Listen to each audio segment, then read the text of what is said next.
Welcome to the Brilliant Lady, the brand new adults-only cruise ship from Virgin Voyages. We're taking a cruise from New York to Bermuda and we're staying in one of the Rockstar suites on board. What's the experience like as a Rockstar on Virgin's newest ship? Are the changes to the entertainment and dining improvements, or are they trying too hard to appeal to a more general audience? And what's it like sailing out of New York City? Well, today is cruise day. Just spent the last few days here at Virgin Hotels in New York City. Felt like the appropriate place to stay before getting on Virgin's brand new cruise ship. And it's been an absolutely brilliant stay, no pun intended. I definitely highly recommend staying here, but now it's time for me to go get changed, get packed up and get over to the cruise terminal. It's been a bit of a wet start to the day, just got back from a walk out in the rain, so I'm hoping that's not going to disrupt sail away too much, but it might mean there's less going on the upper decks. But we'll go find out. Rain seems to be slowing down now at least. Well, the midday Manhattan traffic did mean it took over an hour to get to the terminal, but that meant we were right on time to drop our bags and get checked in. Virgin have now started sending out luggage tags via email to print off before arriving at the cruise terminal, but this is entirely optional. I did have a few issues getting checked in online. For some reason it wouldn't accept my ID, so I was unable to print any luggage tags and I was advised to just check in at the port on the day. Because we're staying in a Rockstar suite, we're able to check in and board the ship first at 1:30 PM. Now, usually you would drop your bags at the port and then head through security, but a port worker incorrectly told us that Rockstar should head straight inside of our cases, so we ended up lugging them onto the ship ourselves. Once through security, we had a separate waiting area with some seats and snacks, and we were checked in receiving our black bands.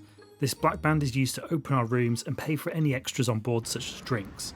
The bands are a little smaller than they used to be and they've simplified the tech that's used inside them, but this also does mean there's no longer any fun slogans on them. Boarding was ever so slightly delayed, but it wasn't too long before we were making our way on board. Since we'd had to take our cases on board ourselves, our first stop was going to be straight up to our suite to drop those off, and thankfully on Virgin Voyages, when you get on board, your room is available straight away, so it's no problem to head up there.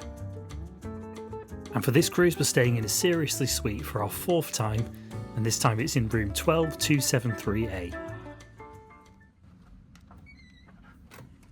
So these are the entry-level suites on board, but we're big fans of them. Let me show you around real quick.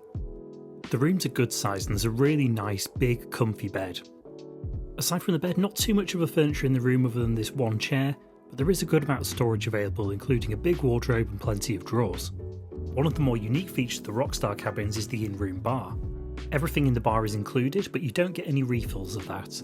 There's one of each type of spirit, but your Rockstar agent can swap things out, so for example if you don't drink vodka you can swap that for a bottle of rum. Next to the bed you've got the tablet, but this controls everything in the room. You can control things like the aircon, the lights, got on different light settings, and you can also open and close the curtains from here. This will also control any entertainment that you want to put up on the TV. But I think my favourite part of these rooms might be the bathroom. You've got a really nice counter area, big sink, and the shower in here is absolutely fantastic. You've got a rainfall shower, but there's also a separate wand, but you can use both of those at the same time, and it's a really good, hot, powerful shower. And then finally we have our balcony, and it's a pretty spacious balcony, nothing too crazy, but you've got the table and chairs, and of course the all-important hammock. If you've never been in one of these, trust me, they're really comfortable and a great way to watch the world go by.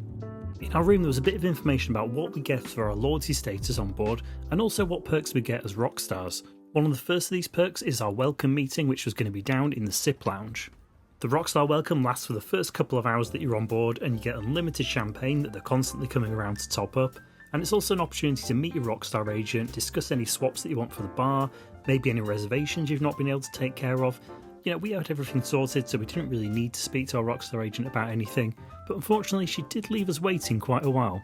Whilst relaxing and sipping our champagne, we decided to watch the mandatory safety demo on our phones through the app, and that told us that our muster station was going to be right next to where we were sat, over at the entrance to the Manor. So it's very simple for us to head over there and register, and then we were done with all the important safety aspects. There was still no sign of our Rockstar agent. We ended up catching up with her later on in the day, but for now we decided to just go explore the ship.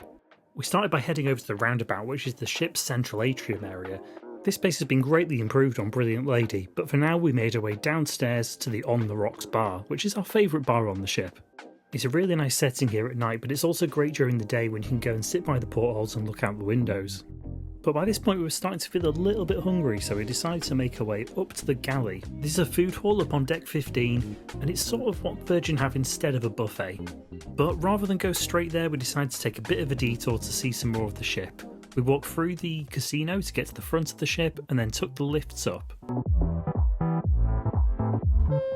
This would then give us the opportunity to walk through the pool deck on our way to the galley. It definitely seemed like the bad weather was starting to leave us and it was getting much brighter on deck and the sun was starting to poke out. So we were really looking forward to what was going to be an epic sail away from Manhattan. When we first get onto the galley, we had a quick look through some of the grab and go items. They do have things like salad, charcuterie, and also a section for sushi that you can just help yourself to, but everything else in there is made to order. We took a seat and put our flag up to say that we wanted some service. But if you don't want to do this, you can just order up at one of the counters and they'll give you a buzzer that goes off when your food is ready. We started things off with a macchiato, which was a much needed caffeine hit. These are an extra charge usually, but as our loyalty benefits, we do get some specialist coffees included every day. We had a delicious selection of tacos before making our way outside towards one of the areas that's been updated on Brilliant Lady compared with the other Virgin ships. Because Brilliant Lady is going to be doing some scenic voyages through places like the Panama Canal and through Alaska, they've really tried to open up the space and make it easier to view out, and this was one of the best spots to be when it came to sail away later on. But before sail away, we decided to make some time to go unpack our clothes, so on our way back to the cabin we thought we'd take a look at a few other things on the top deck. We went past the sports court where you can do basketball and pickleball, and then a little further along they've got these cabanas.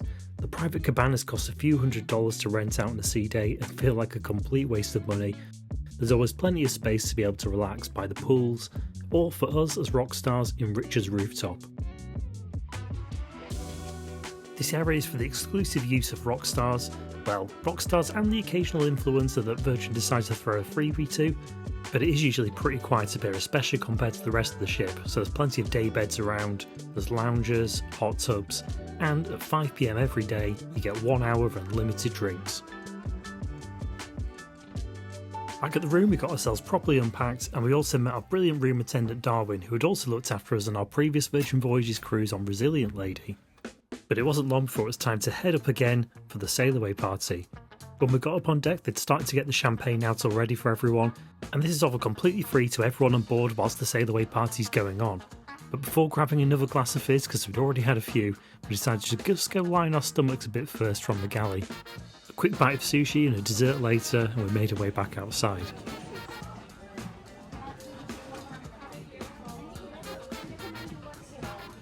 And when we got back out there, the pool was starting to look pretty packed, so everyone was ready for the sail away party. For us though, we first went over to Rich's rooftop just to grab a drink from there. So even though they do hand out the free fizz to everyone at the sail away party, there's some slightly better drinks available at Rich's rooftop, so went over there for a glass of Moet. Cheers, Kelly! We made our way back outside because the party then properly started kicking off, and we stayed out there until it was clear that the ship had started to move, at which point we decided to go find a better vantage point. And the first spot that we found that was pretty good for this was going up to the hot tub on Rich's rooftop. These are slightly elevated so you can go stand up there and get a fantastic view. And the sail away out of Manhattan was absolutely incredible, with views of the Manhattan skyline, the Empire State Building, One World Trade Center, and of course the Statue of Liberty. And watching these incredible landmarks as we sailed away while sipping on champagne was just an amazing moment. After a while though, we did feel like we should probably relinquish our spot on the hot tub and go find somewhere else to stand and let someone else take that one for a bit. And we found that the elevated position up on the running track was probably the best spot. You can easily circle around the whole ship, get views on every side, and you're up above everything with fantastic views. And going under this bridge, it really didn't seem like the ship should fit. Because we didn't want to miss a moment of sail away, we'd actually booked our dinner quite late that evening, so we had quite a bit of time to kill as we ended up sailing away a bit earlier than we'd actually thought. So that gave us a good bit of time to go explore some other parts of the ship. Down the side here, next to the basketball courts, you've got things like seesaws, swings, and then further down there's also a boxing ring. But 4 cruises down with Virgin, I'm still yet to see anyone actually use that thing. We went down to deck 7 and we decided to walk all the way through the ship to make our way back to the dock. Along the way we checked out the new and improved Draft House bar, which is over by the roundabout, before making our way through the coffee shop. This is the Grounds Club where you can buy all your specialty coffees. Past this there's a bit of a photo op wall which is different on each of the ships, and then past this you've got the social club, which is where you've got board games and they often have things going on like trivia. Behind this we arrive at the Dock House. The Dock House is generally quite a relaxed place and they do occasionally have live music on in here as well. and it's just a good place to hang out. You can get some drinks, and there's some decent food as well, although they have made changes to the menu on Brilliant Lady, and the food options I don't think are quite as good as what was on offer before. But making our way outside, we arrive at the dock. It's always a great place on the ship to just relax, taking the views of the wake of the ship, and they also do the same menu for food and drink that you get in the dockhouse. They've also made some nice improvements here on Brilliant Lady with some more comfortable seating outside on the dock. With plenty of time still left to kill, we've made our way over to the groupie, which are the karaoke rooms on board. These are private rooms that you can rent out just by signing your name on the sign-up sheet, and then you can use them for up to an hour. And we'd had more than enough drinks at this point to give it a go. Outside my house. I turned this off. Well, after that performance, Kelly decided she'd already had plenty to drink, but I fancied another one before heading over to our restaurant, so I went over to On the Rocks and grabbed myself a Negroni. The cocktails that Virgin has in their bars, they can be quite expensive, a lot of them are around the kind of $18 range, but if you order a classic cocktail like a Negroni or an old fashioned, anything like that, it's only $11, and those tend to be my favourites anyway. For dinner we were heading to the Wake, which is Virgin's steakhouse and seafood restaurant. Rather than a main dining room, Virgin does things slightly differently by having different restaurants, all of which are included in the fare, no specialty restaurants here. There were a few minor service hiccups in here this evening, but as it was the second sailing on the ship with plenty of new crew, I thought that was probably to be expected that might happen on occasion. After starting things off with the delicious bread and garlic butter, I then ordered the salmon main course as my starter. Just remember that the menus here are a suggestion, so if you do want a main course to start, just go for it. It was really nice, and I followed that up with the fillet steak. We originally brought the wrong sides and sauces to accompany our steaks, but after a bit of a wait they eventually arrived. The steak was a little on the small side, but it was very good, as were the sides. And then to finish, I went for the Wake, the dessert sharing the name with the restaurant, a really nice dark chocolate tart. It had been a long but very fun and enjoyable day, and we were pretty wiped out by the end of dinner. There wasn't anything that stood out to us as being too exciting on the schedule for the evening, but even if there was, I'm pretty sure we would have still just headed straight for bed. With a tap of the button on the bedside tablet, the curtains open to reveal the cloudy Atlantic. Yesterday we pre-ordered breakfast delivery via the app, and it's not long before that arrived at our suite. Room service delivery is free for Rockstars and $10 for everyone else, but if you add paid extras such as specialty coffees or alcoholic drinks to your order, the fee is waived if these charges equal or exceed that $10 charge. The scrambled eggs were really nice and buttery, and I ended up ordering these alongside a fruit plate most mornings. It was then time for a morning coffee. You can order these through room service, but you'll find better variety and quality at the Grounds Club on Deck 7 or at the galley. Specialty coffees are an extra charge, but for a relatively reasonable charge compared with other cruise lines, and thanks to our loyalty stakes with Virgin, we do get a couple of these each day for no extra charge. Coffees in hand, we had a wander around some of the parts of the ship that we didn't get to yesterday. We had a walk through the social club and the adjacent loose cannon bar, which is often overlooked. Across from here is a retro arcade where all the machines are completely free to play as well. We then made our way outside to the dock and completed a few laps of the promenade deck. It wasn't the best weather, but it's always nice to grab some fresh sea air. Along the way we could also see another key difference of Brilliant Lady compared with previous Virgin Voyages ships. Brilliant Lady will soon be completing Panama Canal crossings before heading over to Alaska, and to accommodate this the ship needed to be narrower. This was achieved by relocating the lifeboats and narrowing some of the balconies. To make up for the reduced balcony size in these rooms, Virgin have added a second hammock to them since the other furniture won't fit. I got the opportunity to tour one of these during a recent launch event for the ship, and although it was a very small balcony and an obstructed view, having two hammocks did seem pretty great. We made our way back inside through the newly updated roundabout area, and I'm really impressed with what they've done with the space. It's a much better place to hang out and relax with plenty of comfy seats, so after finishing our coffees here, it was then time for some proper exercise and we headed up to the upper decks. The ship was definitely a bit rocky, but that didn't stop us from wanting to warm up with some basketball, and we can just blame any missed shots on the movement of the ship. And after I've missed more shots than I can count, we made our way down to the gym. One side has all the cardio equipment, treadmills, cross trainers, bikes, most of which look out to sea, and then over on the other side you have the weights. It's well equipped for a good workout, but with just one of each machine, weights for the equipment when you want it can be a bit of a pain. It's not been much of an issue on previous cruises that we've done with Virgin, but on this one the gym was very busy. I do think the weather was probably a big factor in that. I finished off the workout with some laps of the running track before heading over for the all-important second breakfast. This time going for a delicious breakfast burrito that I got on most mornings, although I do have to say the quality of these was a bit hit or miss throughout the cruise, which was a bit of a shame. I grabbed another free specialty coffee before heading for a few more laps of the ship, and eventually, once we had our 10,000 steps, we made our way back to the suite.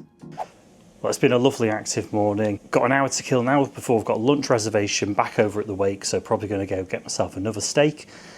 But before then, going to shower, going to go around some of the more indoor areas of the ship again, so we might go to the casino, might go check out the shops, might just go find a nice place to sit and relax. There's plenty going on around the ship, lots of activities, trivia, things like that. Probably not going to get involved in too much of that. But we'll see how the day goes. It's looking a little bit better outside, starting to get a bit brighter, but it is still pretty cloudy. Hopefully in the afternoon it'll get a bit better, but we'll have to wait and see.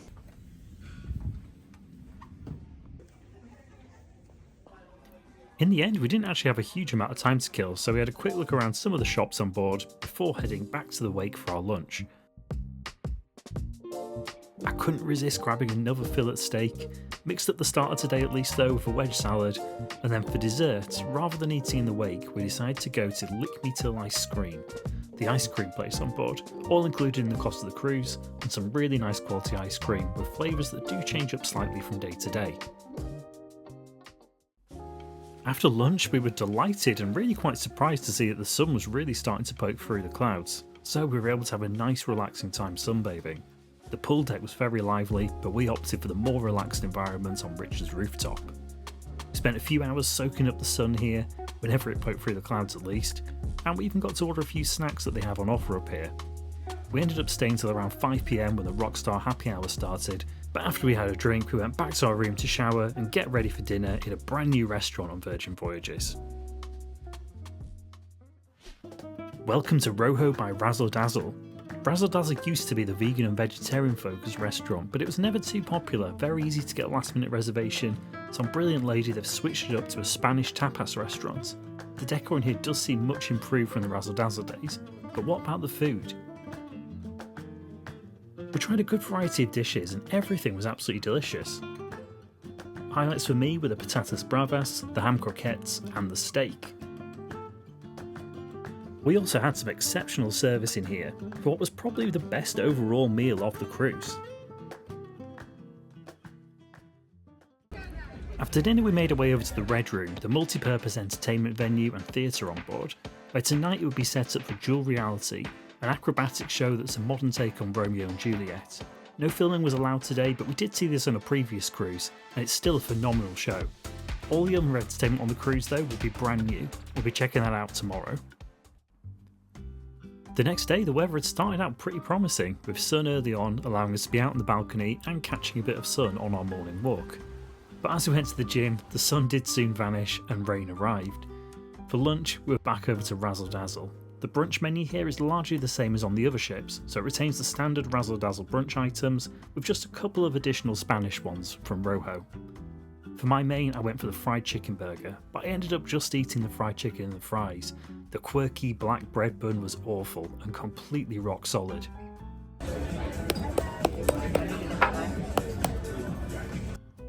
As the weather wasn't great, it was a pretty chilled afternoon. Thankfully there was a show that we wanted to see, which was Murder in the Manor, and they were putting that on in the afternoon. Massive queues for this due to the weather that stretched back for miles, but thankfully as Rockstars we get a separate queue. And once inside there was table service for drinks. No filming was allowed in the show, so no footage of it, but Murder in the Manor we found really entertaining, a simple but fun murder mystery story with singing, dancing, comedy and acrobatics, and a very talented cast. It's just a shame that it likely will be quite difficult to see if you're not a rock star. We emerged from the Manor to find that we'd arrived already into a very rainy Bermuda, which we were pretty gutted about seeing all the rain. We decided to kill some time down in SIP, which is where they were holding the Rockstar happy hour today since the weather was bad. But by the time that was over, the sun had actually come out, and we hurriedly made our way over to deck 4 so that we could get off the ship.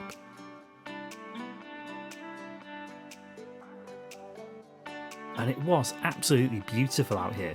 Colourful skies and rainbows gave us a great backdrop for views of the ship, and the port area was also beautiful, with the impressive Royal Naval Dockyard buildings and fortifications, UK phone boxes, and friendly locals greeting us and complimenting the ship that we'd arrived on. We had a lovely stroll around the port area until the sun set. It really felt like such a bonus to be able to explore this evening, as the weather being how it was earlier, it hadn't seemed like it would be possible for us to get off the ship, so we're in great spirits heading back to the ship for some food. We'll be free to explore Bermuda properly tomorrow, as we will be staying here overnight. As we hadn't been sure what our plans would be once we arrived in Bermuda, we hadn't made any reservation for dinner. Now, there are plenty of options if you don't have a reservation, so don't panic if you don't manage to get the restaurants that you want, but we just decided to walk up to the wake and see if they could fit us in, which thankfully they could. I had the lamb main course for my starter, whilst Kelly got the clam chowder, and we both went for another fillet steak for our main. A really lovely meal, elevated by our good moods from exploring Bermuda, as well as a fun conversation with the couple who sat on the table next to us. We walked off the meal with another evening stroll around the port, where a lot of passengers were enjoying a local pirate ship bar, but we made our way back to the room to grab some sleep, very much looking forward to tomorrow in Bermuda. The next day, the weather was looking a bit mixed. There were more rain clouds and rainbows, but also a lot of sun too. Rather than booking an excursion, we decided to get a local shuttle bus from the port to Horseshoe Bay Beach. The shuttle was $7 per person each way, compared with the $45 per person return that Virgin were charging to go to the exact same beach. Horseshoe Bay Beach was fantastic. It's a beautiful beach with soft pink sand and clear blue water, but it's also set up really well for tourists. There were free and modern toilet and changing facilities, Wi-Fi along the beach, lounges that you can pay for with credit card or Apple Pay, and a bar. Many people just stayed and relaxed on Horseshoe Bay Beach, but we took the advice of my friend Jonesy and we walked along to some of the nearby coves that we had pretty much all to ourselves for quite a while. We had a great time over here and the sun really started to come out from behind the clouds as we started to make our way back over to Horseshoe Bay Beach for some sunbathing. And after a fantastic few hours, we headed back over to the ship on another shuttle bus ride. But before we hop back on, just want to say a massive thank you to my Patreon supporters. If you'd like to support my channel, view bonus videos and get early access, check the link in the description or the QR code on screen. So back on board, we made a beeline for some food and went over to the galley. I got the special burger of the day and I wish I could remember exactly what it had in it because it was absolutely delicious. And I then followed that up with the s'mores jar dessert, which I think might be my favourite dessert on board. The weather was really fantastic now. Although we had a couple of hours before all aboard time, it wouldn't really have been worth heading back to the beach due to the time it would take to get there and back, so we just enjoyed the upper decks in the sun. We did some laps of the running track before heading over to Rich's rooftop for some sunbathing. The pool had been looking pretty busy again. We hadn't drunk much from our in-room bar, so I decided to grab a bottle of rum from there to drink with some Coke Zeros while sunbathing. Eventually, once the last few stragglers were on board, the ship started to sail away from Bermuda and we retreated to our balcony to watch and ordered up some room service for a snack as we got ourselves ready for Scarlett Night. Scarlett Night is the biggest party at sea. The whole ship turns red, everyone wears red, and there's various entertainment going on around the ship, culminating in one big pool party at the end of the night. We weren't sure how long we'd last with that for tonight, but we started out with the usual happy hour drinks on Rich's rooftop to at least start to get in a bit of a party mood.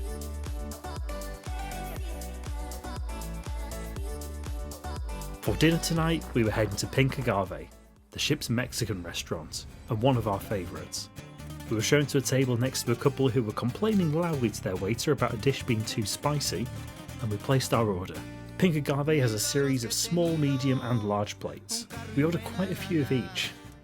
They were quite busy in there and it took a little time for the dishes to start to come through at first, but we were in no rush and eventually it seemed like all of them mostly came out at once. Highlights for me here were the guacamole, the potatoes with chorizo, the steak and the duck tacos. Overall a fantastic meal and then it was time for Scarlett Night. We grabbed a couple of drinks and we hung out in the bars, saw a odd bit of entertainment and went to a performance in the Red Room that explains the story of Scarlett Night.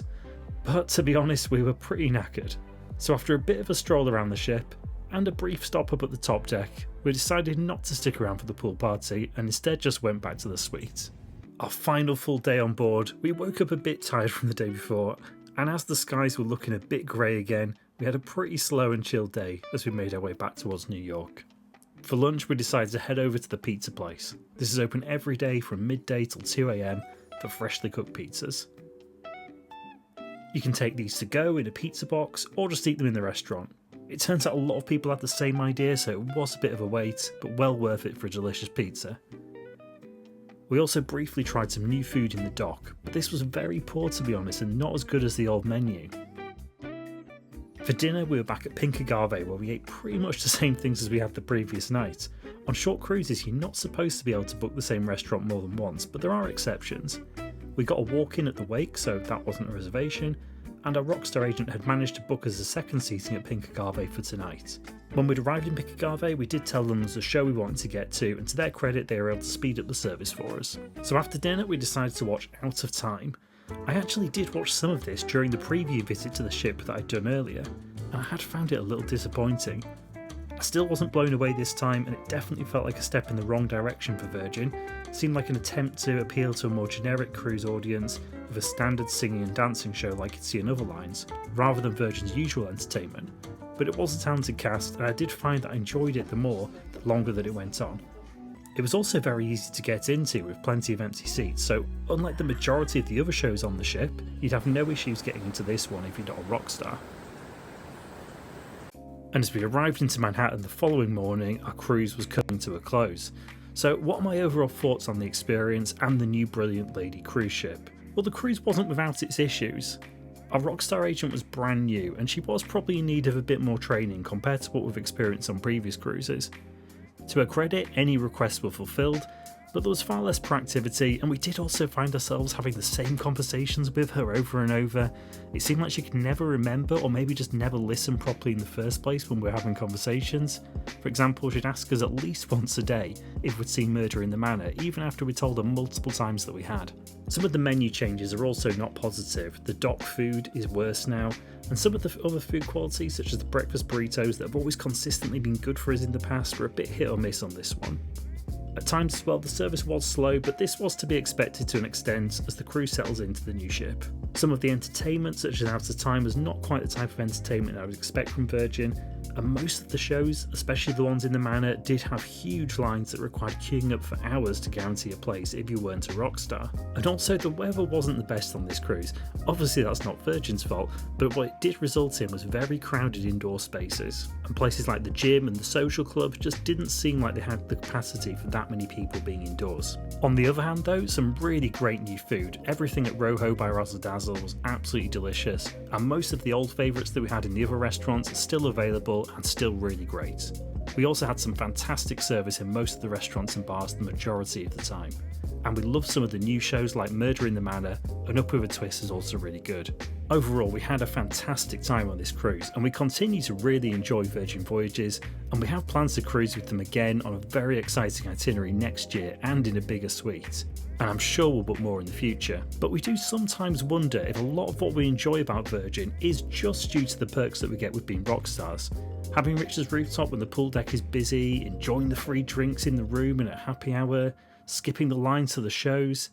Would we still enjoy it as much without all of this? Well, I will be putting this to the test to an extent pretty soon, as I'll be doing a solo cruise in the cheapest cabin on board for a crazy deal I found, so make sure you subscribe to see that one in the near future. And for more cruise content including previous Virgin Voyages cruises, as well as cruises with Royal Caribbean and Norwegian, check out this playlist. Thanks for watching, and hopefully I'll see you in the next one.